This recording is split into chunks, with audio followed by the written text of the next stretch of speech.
I just reviewed the 2026 Zephyrus G14 and it is simply amazing. But it's also a little expensive right now and it doesn't exist in a vacuum. Because the 2025 G14 is still readily available and a whole lot cheaper. So which one of these is better, and more importantly, which one is more worth it? Let's find out. And please like and subscribe if you like these type of videos. A quick heads up, if I don't mention something in this video, it's probably just because it's the exact same between these two models. From the outside, the 2025 and 2026 G14 are almost identical. I do have them in different colors here, but apart from that, their dimensions stayed exactly the same. They're just as thick, meaning they're both about the thinnest gaming laptops you can get, but the 2026 G14 did get 10 grams heavier, so you better start lifting some weights. But when we turn them on their backs, the 2026 G14 did get some changes. It now has a bunch of round holes instead of horizontal holes on the bottom. But more importantly, it has a considerably bigger exhaust, which makes airflow quite a bit better. And more cooling means more power, which means more performance. This does mean that they had to remove the LEDs on the back of the laptop, but I don't think that's a huge loss or anything. Speaking of LEDs, they did make the slash on the back a whole lot sleeker. The 2025 G14 had these holes for the lights, which looked okay, but slightly weird if they're off. And dust gets between these holes quite easily. Well, on the new model, they're now all behind a sort of glass one-way mirror, which looks a lot better when they're off as well. The new model also has more LEDs now, so you can use some more complex animations. In terms of build quality, the 2026 G14 is also a lot sturdier on the bottom. Just take a listen.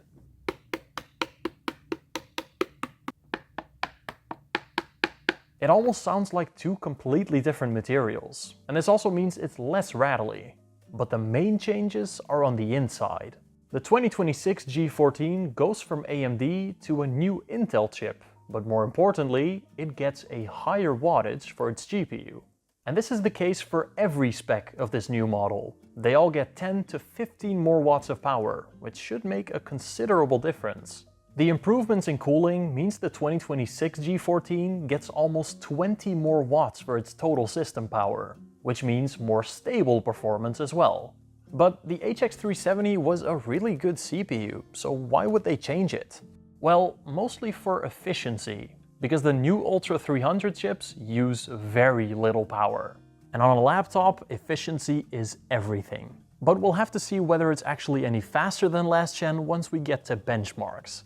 The new G14 does have AMD models as well, but so far only with an RTX 5060 or 5070, and those do not get these wattage uplifts. When we get to their port selection, they're almost the exact same, but there are a few key differences. The old G14 had a micro SD card slot, but the new one has a full-size SD slot. But this does mean that it now sticks out instead of sitting flush in the laptop. And since the old G14 had an AMD CPU, it has a USB 4 port, but with Intel it now has Thunderbolt 4. Not that that's a huge difference though. But more power means a higher wattage power brick. The new 250 watt one isn't that much bigger than last year though. They're almost the same. They can both still charge through USB-C as well though, up to 100 watts from both USB-C ports left or right. Not much has changed on their keyboards, but the key font has actually changed this year. They made it a little more professional looking, I guess. I know a lot of people did not like the old font, but I do think the older ROG logo looked better on the top macro keys. Other than that, these keyboards are identical.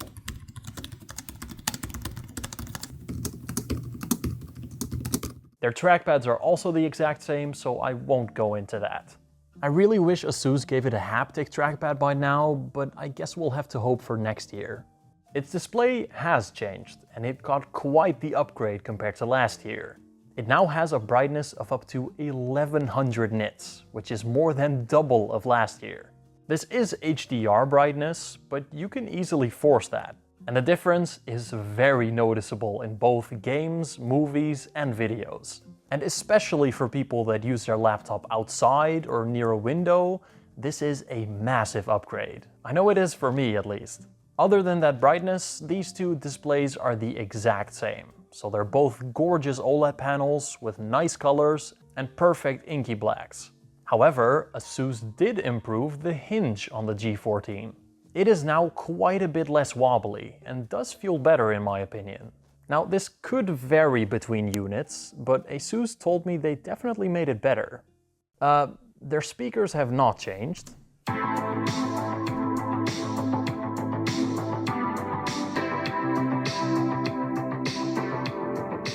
So they're still pretty much the best speakers out of any Windows laptop, excluding the G16 of course. The microphone and webcam also haven't changed. So the webcam is still pretty adequate and the microphone is actually surprisingly good. Now G-Helper is also supported on the new G14, but there are some differences between these two. The new 2026 G14 has an Intel CPU, so it does not support undervolting, while the 2025 G14 does. But it has gained an extra function from Armoury Crate, fan hysteresis. But what is fan hysteresis? Well, when a CPU or GPU starts getting hot, for example when you're just starting a game, the fans slowly ramp up to a point where it starts to cool down.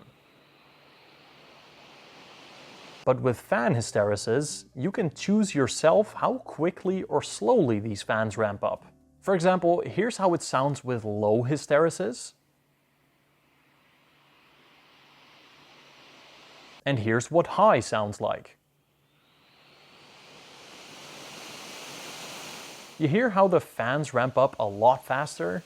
This can help with temperature regulation, but I think it's mostly for hearing comfort. They both support overclocking, fan profiles and power limits, with the main difference being of course that the new 2026 model has higher power limits for that 5070 Ti. But let's get to the part that you actually care about, performance. The 2026 G14 now has that new Intel Ultra 300 chip, but more importantly, it has more power available for its GPU. But how much of a difference do those two things actually make? Well, in Cinebench R23, it's a bit of a mixed bag. In single-core performance, the 2026 G14 is quite a bit faster than last year, but in multi-core performance, it's actually a little slower than both the 2025 G14 and G16. But single-core performance is more important for gaming, so it's likely still going to be a lot faster. But in 3D Mark TimeSpy, that extra 10 watts for its GPU does make quite a difference. The 2026 G14 is faster than the 2025 G16, and it sits way higher on the chart together with some way bigger laptops. So in most cases, it is definitely faster than last year's model. But these are just separate synthetic benchmarks, which don't always tell the entire story. A laptop only has a limited power envelope, and when its CPU and GPU both are used at the same time, they start fighting for that power. So we need to see how they compare in actual real-world mixed CPU and GPU workloads. And these are gaming laptops after all, so let's see how they compare in some actual games.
What did you do, man?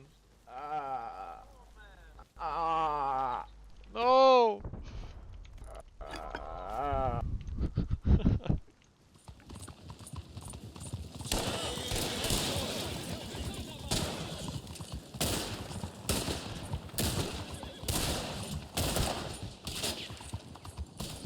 So, like expected, the 2026 G14 is quite a bit faster in gaming, for the most part. In most games, we saw a considerable performance increase. In GPU-intensive games, this wasn't that huge, but in CPU-intensive games, we got a whole generational leap in FPS. And when you turn down the resolution to 1200p, that leap becomes even bigger in some games. So definitely try that out if you can. But for some reason, Red Dead Redemption just ran worse every single time. I have tried everything to try and fix this. I've tried driver updates, firmware updates, I've tried different graphics APIs, but nothing worked. This is likely something to do with the game itself or its built-in benchmark rather than the laptop, but I did think it was pretty odd. But I want to see how wattages compare here. Does this 2026 G14 actually reach its advertised wattages? Well, yes. Most of the times it ran between 120 and 130 watts in graphically intensive games. Meanwhile, the 2025 G14 ran at more like 105 to 115, depending on the game. But more power means more heat. So does the 2026 G14 also run hotter? Well, with both of them in manual mode, with their maximum power limits, the 2026 G14's GPU does stay a little cooler than last year. But they are both close to reaching their temperature targets. But for their CPUs, the 2026 model definitely flies a little closer to the sun. It's closer to reaching its thermal limits than the 2025 G14. So it is running a little warmer, but it's also using more power. But I've got a very important question to ask here. Did the 2026 G14 actually get any better cooling, or did they just shove a higher wattage VBIOS on here and call it a day? Because if they just increased the GPU's TGP without improving cooling, it should be running a lot hotter, right? Well, let's find out by putting both of their GPU's wattage limits at the same number. At a limit of 115 watts, the GPU in the 2026 G14 stays considerably cooler. Meanwhile, the 2025 G14 already reaches its temperature limit despite not reaching its maximum wattage. But their CPUs run at about the same temperatures, around 88 to 92 degrees, which is still not their temperature limits. The CPU in the 2026 G14 is more efficient than the HX370, so it uses less power, which means it produces less heat.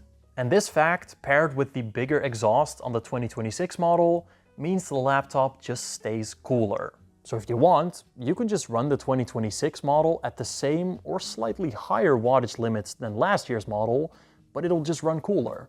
And it'll still perform better because of the more efficient and faster Intel chip that it has. But what about fan noise? It might run slightly cooler, but does that also mean it runs louder? Well, no actually.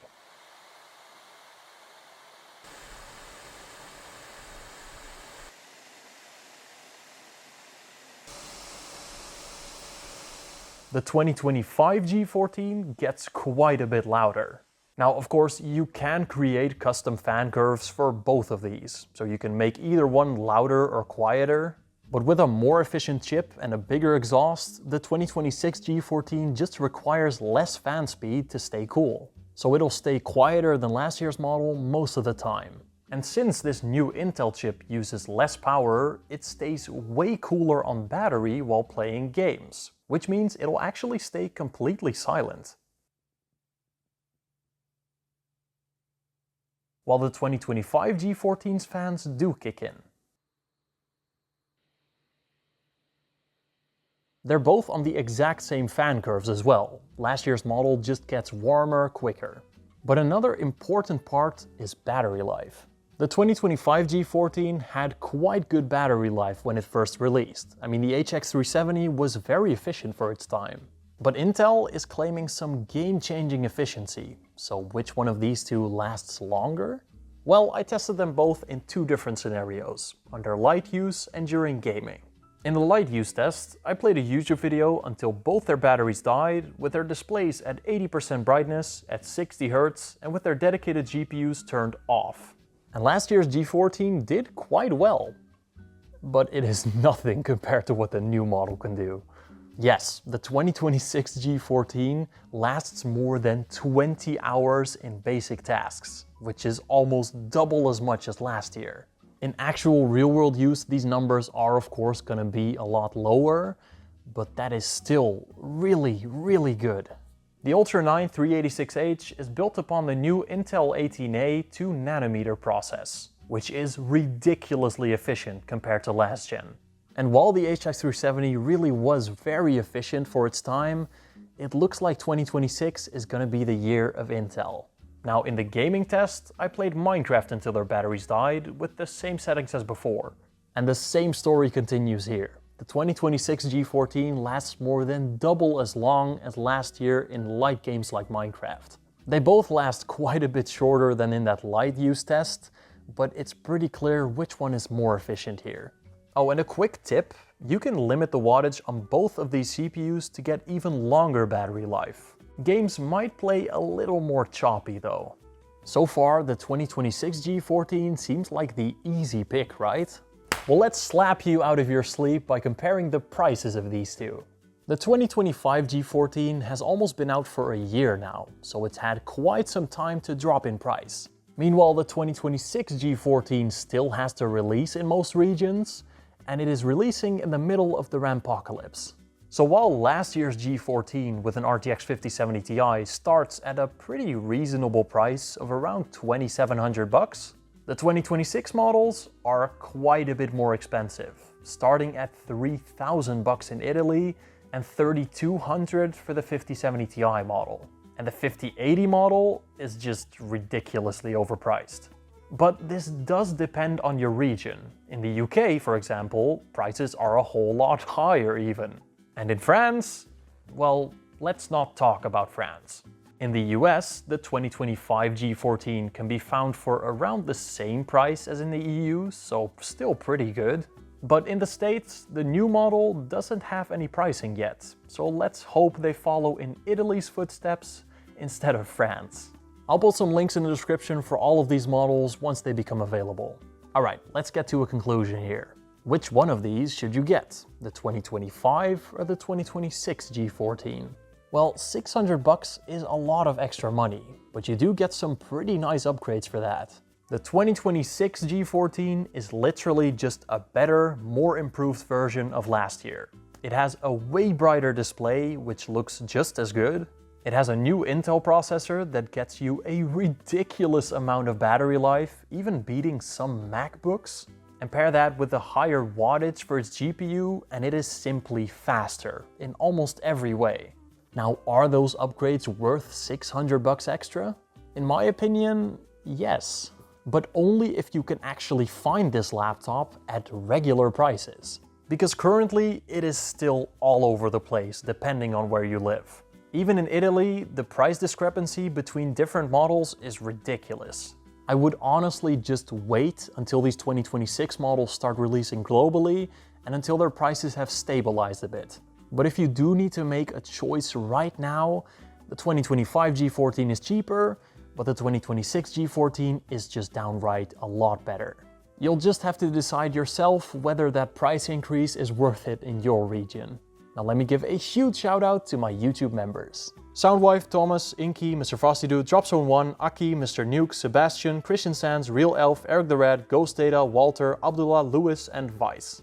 If you become a YouTube member, you get early access to content of mine, a shout out at the end of every video, and you'll also be supporting me as a creator to make these videos. And of course, you'll also be part of the Cool Guys Club, so you can use cool emojis like these in the comment section. So join the club if you're interested. And I will see you all in the next video. Bye bye.